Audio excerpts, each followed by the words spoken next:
नमस्कार शेतकरी बंधूंनो. तर आपल्या 100 दिवस 100 औषधे ह्या सिरीजमधला आज दिवस 13वा.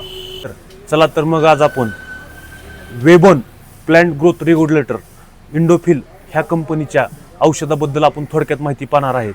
तर ह्या औषधामध्ये CPPU हा घटक पाहण्यास मिळतो.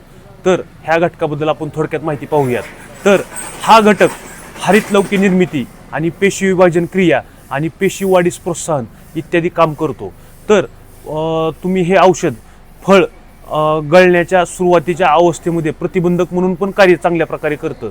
तर हे औषध तुम्हाला फळांचा आकार, फळांचा संच आणि फळांचे घडांचे वजन इत्यादी सुधारण्यास चांगल्या प्रकारे मदत करतं.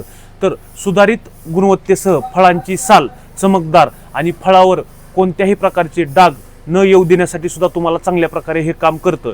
तर हे तुम्ही डाळिंब, द्राक्ष आणि खजूर ह्या पिकामध्ये तुम्ही हे औषध वापरू शकता. जर तुम्ही हे औषध जर डाळिंब आणि खजूर पिकामध्ये वापरलं तर फळांवर डाग न येणे, फळांची वाढ चांगल्या प्रकारे होणं, फळांचं वजन चांगल्या प्रकारे येणं इत्यादी कार्य हे चांगल्या प्रकारे होऊ शकतात. तरी तुम्ही ह्याचा वापर फळांना, झाडांना फळे लागण्याच्या अवस्थेत जर वापर तुम्ही केला तर त्याचा रिझल्ट तुम्हाला चांगल्या प्रकारे जाणवू शकतो. आणि ह्या औषधाचा तुम्ही वापर फवारणी आणि फळे बुडवून इत्यादी कामामध्ये तुम्ही करू शकता. आणि ह्या औषधाचे प्रमाण 2 मिली प्रति लिटर इतके ह्या औषधाचे प्रमाण आहे. आणि सगळ्यात महत्त्वाचं म्हणजे ह्या औषधाचा वापर तुम्ही कॉपर आणि सल्फर यांचं एकत्रित मिश्रण करून तुम्ही अजिबात करू नका, नाहीतर तुमच्या पिकांवर विपरीत परिणाम तुम्हाला दिसून येतील. आणि हे औषध तुम्हाला मार्केटमध्ये 500 ml ते 1 लिटर ह्या पॅकिंगमध्ये तुम्हाला अवेलेबल आहे.